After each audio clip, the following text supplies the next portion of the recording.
भक्त कपिल ऋषि की, महान श्री गणेश भक्त कपिल ऋषि की, महान श्री गणेश भक्त कपिल ऋषि की।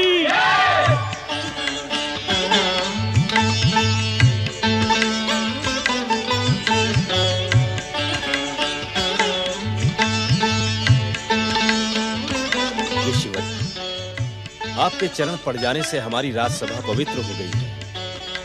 अब इस सिंहासन पर विराजमान होकर हमारा भविष्य सुखद करें। महाराज, जैसे राज सिंहासन पर विराजमान होना तो राजाओं का धर्म होता है, हम ऋषियों का नहीं। हम ऋषियों के लिए तो केवल एक मामूली सा आसन ही, और आसन ही क्यों, हमारे लिए तो ये भूमि ही पर्याप्त है, जिसे किसी आधार की आवश्यकता नहीं होती। ऋषिवर, जिनसे समाज को आधार मिलता हो, उसे किसी आधार की क्या आवश्यकता है? महारानी सुषमा और राजकुमारी नीलिमा की जय! महारानी सुषमा और राजकुमारी नीलिमा की जय!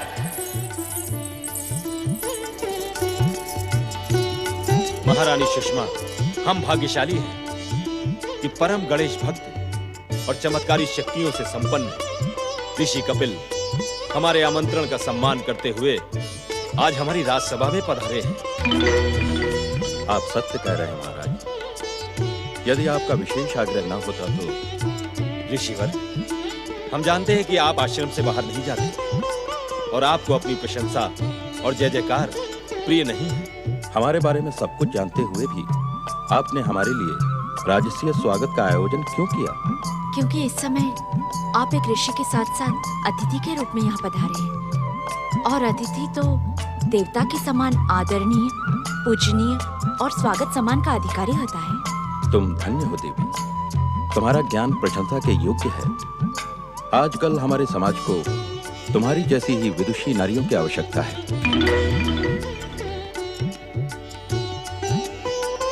ऋषिवर, आपको यहाँ आमंत्रित करने के पीछे हमारा उद्देश्य एक विशेष कार्य के लिए है। कौन सा विशेष कार्य महाराज? ऋषिवर, हमने हमारी प्रिय पुत्री राजकुमारी नीलिमा के स्वयंवर का निर्णय किया है।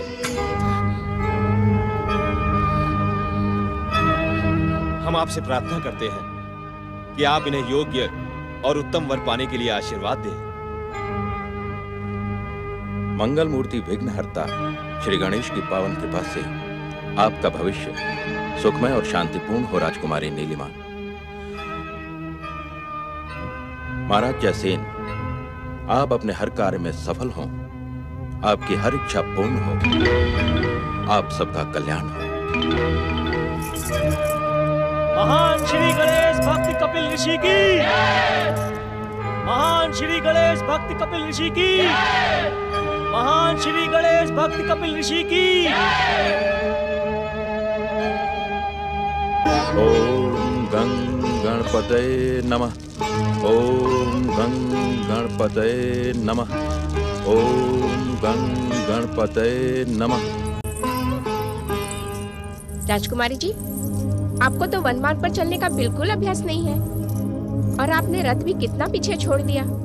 श्रीकला, क्या तुम नहीं जानती? ऋषियों के आश्रम में रथ पर चढ़कर आने की परंपरा नहीं है। पर क्या कारण हो सकता है इस परंपरा का? कारण तो सरल है। पहला, ऋषि का आदर, और दूसरा, रथ के स्वर से ऋषि की ध्यान साधना में बाधा पड़ सकती है। आप धन्य है राजकुमारी, जो लोक परंपराओं का इतना अधिक ध्यान रखती है। आपने तो ऋषि आश्रम से 4 कोस पहले ही रथ का त्याग कर दिया। आप धन्य है राजकुमारी। धन्य मैं नहीं, धन्य तो ऋषि हैं, और वे भक्त हैं जो अपना पूर्ण जीवन भक्ति को समर्पित कर देते हैं। ओम गं गणपतये नमः।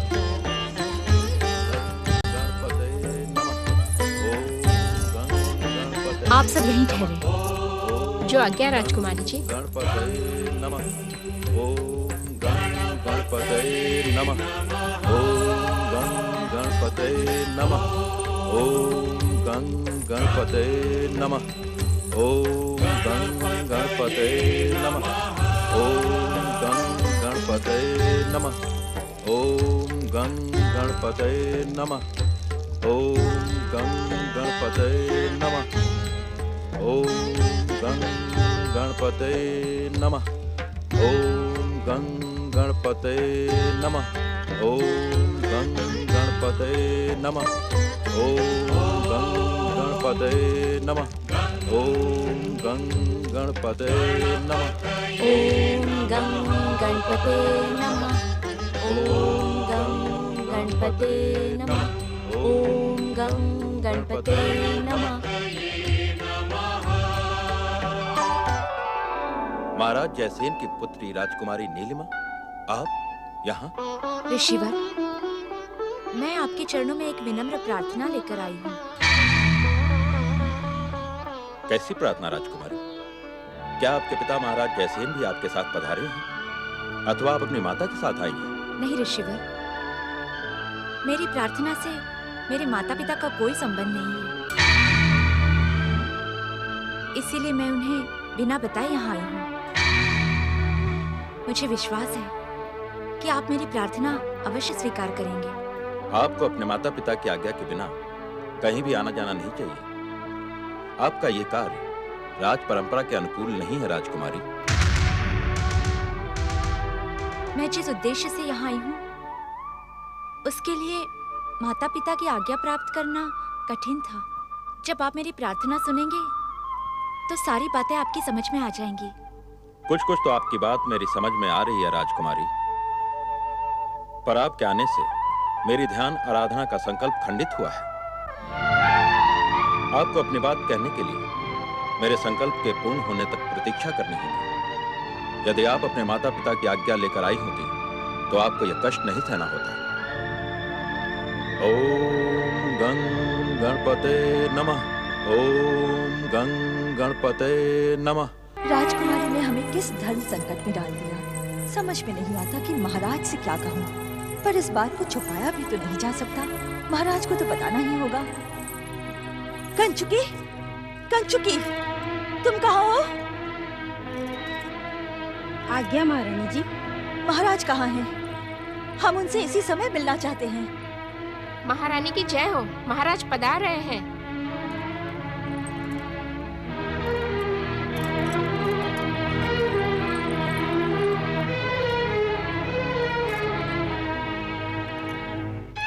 महारानी सुषमा, हम आपको एक शुभ समाचार सुनाने आए हैं। कैसा शुभ समाचार महाराज?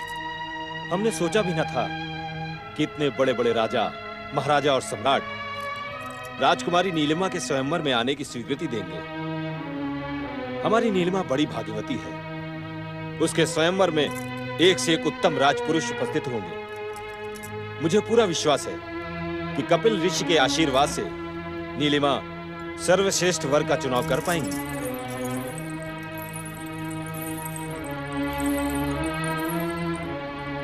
क्या बात है महारानी, क्या आप इस शुभ समाचार से प्रसन्न नहीं हैं? हमारे लिए नीलिमा की प्रसन्नता सब कुछ है महाराज, परंतु क्या महारानी, आप अपनी बात कहें। हम आपके व्यवहार से चिंतित हैं। महाराज, हमारी ये पुत्री ये स्वयंवर नहीं चाहती है।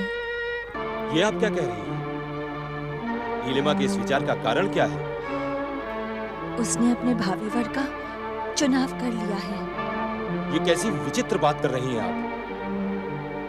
हमने श्रेष्ठ से श्रेष्ठ राजपुरुषों को स्वयंवर में सम्मिलित होने का आमंत्रण भेज दिया है। कई राजकुलों से स्वीकृति भी आ चुकी है। क्या आप और राजकुमारी ये बात नहीं जानती? क्षमा करें महाराज, मुझे अभी अभी इस बात का पता चला है। मैं स्वयं आपसे मिलने आ रही थी कि आप।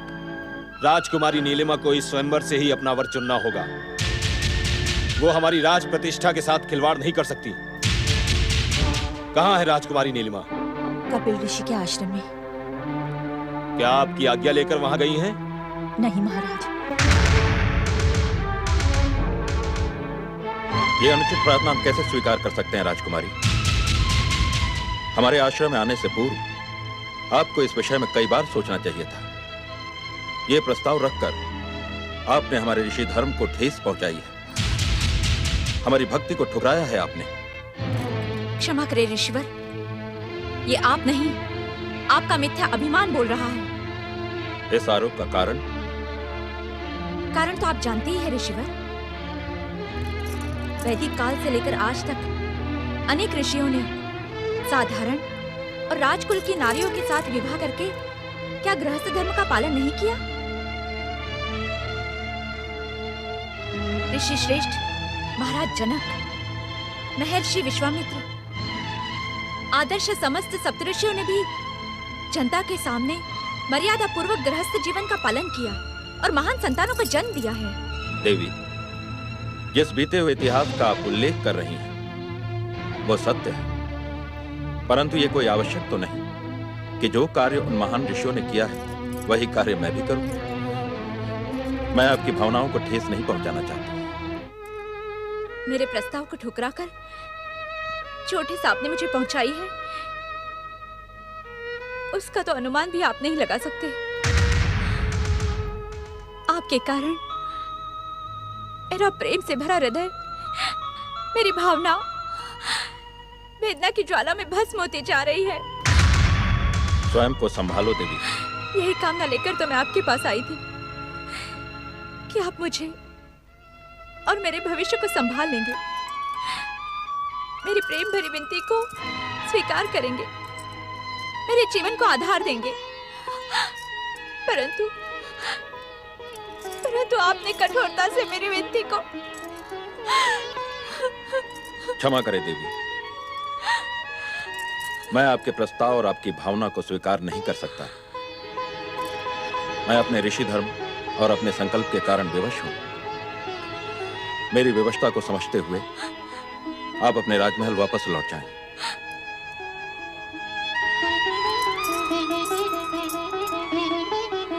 मैंने नहीं सोचा था संसार की सुख शांति का संकल्प करने के लिए जिस व्यक्ति ने ऋषि धर्म अपनाया वो व्यक्ति इतना कठोर और निर्मोही हो सकता है।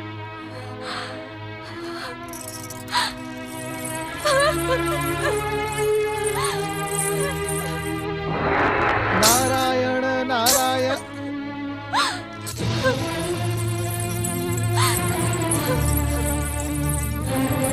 ये तो किसी श्रेष्ठ कुल की सुंदर राजकुमारी दिखाई पड़ती है, परंतु परम गणेश भक्त ऋषि कपिल के आश्रम में एक राजकुमारी का भला क्या काम?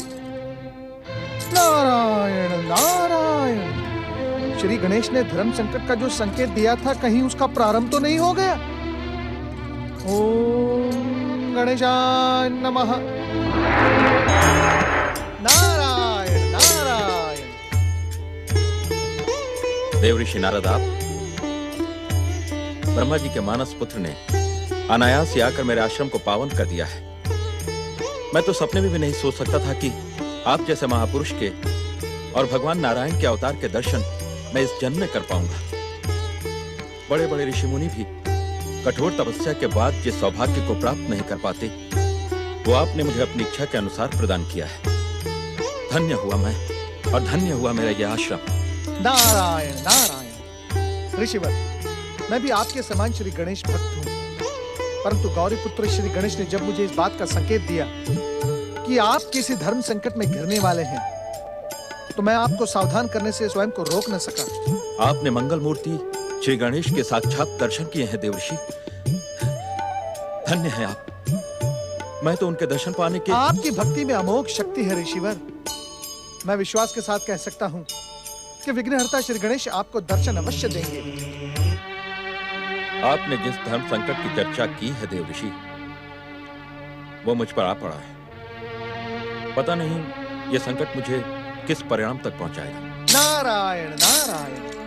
ऋषिवर, मैं आपसे धर्म संकट के विषय में कुछ भी नहीं पूछूंगा, केवल इतना कहूंगा कि आप श्री गणेश पर विश्वास रखें, उनकी कृपा पर श्रद्धा रखें।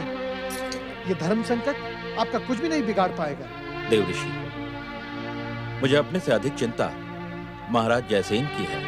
आपकी भक्ति के कारण ही महाराज जयसेन इस धर्म संकट का सामना करने में सक्षम होंगे। आपका कल्याण हो। ओम गणेशाय नमः। नारायण नारायण। नहीं महारानी, नहीं। हम राजकुमारी के इस अनुचित प्रस्ताव को कभी स्वीकार नहीं कर सकते। हमने राजकुमारी को यह संदेश भेज दिया है कि वे कपिल ऋषि से विवाह की बात करके उन्हें धर्म संकट में न डालें। हम अच्छी तरह से जानते हैं कि कपिल ऋषि इस प्रस्ताव को किसी मूल्य पर स्वीकार नहीं करेंगे। परंतु महाराज। नहीं महारानी, किसी किंतु परंतु की आवश्यकता नहीं है। कपिल ऋषि के जीवन का एकमात्र उद्देश्य है श्री गणेश की भक्ति और जन कल्याण। राजकुमारी की इस धृष्टता के लिए हम ऋषिवर से क्षमा याचना करने जाएंगे। आपका ये निर्णय उचित है महाराज। बच्चों की भूल का सुधार बड़ों को ही करना होता है। पर ऋषि आश्रम जाने से पहले एक बार हम नीलिमा से मिल लें। हाँ महारानी, हम राजकुमारी से ये अवश्य पूछेंगे कि उन्होंने कपिल ऋषि के साथ कोई अनुचित व्यवहार तो नहीं किया। क्षमा करें देवी, मैं आपके प्रस्ताव और भावना का आदर नहीं कर सकता। अपने ऋषि धर्म और संकल्प के कारण मैं विवश हूँ। मेरी विवशता को समझते हुए आप आदर पूर्वक राजमहल लौट जाएं। मैंने सोचा नहीं था संसार की सुख शांति का संकल्प करने के लिए ऋषि धर्म स्वीकार करने वाला व्यक्ति इतना कठोर और निर्मोही हो सकता है। प्रणाम ऋषिवर। पुत्री नीलिमा, कपिल ऋषि ने मेरा घोर अपमान किया है पिताश्री। उन्होंने न केवल मेरी भावनाओं को आघात पहुंचाया है, अपितु आपकी राज प्रतिष्ठा को भी आघात पहुंचाया है। नीलिमा, तुम्हें अपने पिताश्री से आज्ञा लिए बिना ऋषि आश्रम जाने की क्या आवश्यकता थी? मैं आपके इस प्रश्न का उत्तर नहीं दे सकती माताश्री। पुत्री, तुम अपनी भावनाओं में बहकर नहीं माताश्री, भावनाओं में बहकर नहीं। मैंने बहुत सोच विचार कर ऋषिवर के सामने अपना प्रस्ताव रखा था और ऋषि ने तुम्हारे प्रस्ताव को ठुकरा दिया। ये बात हम पहले से जानते थे राजकुमारी। तुमने एक अनुचित मैंने कोई अनुचित कार्य नहीं किया पिताश्री। इतिहास साक्षी है, अनेकों राजकन्याओं ने ऋषियों से विवाह करके अपना जीवन धन्य किया है। कपिल ऋषि कोई साधारण ऋषि नहीं है राजकुमारी। वे चमत्कारी शक्तियों से संपन्न महान गणेश भक्त हैं। इस पर भी उन्हें मेरी भावनाओं का अपमान करने का कोई अधिकार नहीं है पिताश्री। या तो आप उन्हें मेरे साथ विवाह करने के लिए विवश कर दीजिए, या फिर उन्हें ऐसा दंड दीजिए कि वे जीवन भर उसे भूल न पाए। तुम मर्यादा की सीमाओं को लांघती जा रही हो राजकुमारी। तुमने अपनी इच्छा से ऋषि के आश्रम जाकर भयानक भूल की है। किसी ऋषि को दंडित करने का विचार करना भी भयानक पाप है। पिताश्री, मुझे तुम्हारी कोई बात नहीं सुननी है राजकुमारी। तुम्हारी भूल का प्रायश्चित यही है कि तुम कपिल ऋषि के पास जाकर क्षमा याचना करो और स्वयंवर में अपने वर का चुनाव करो।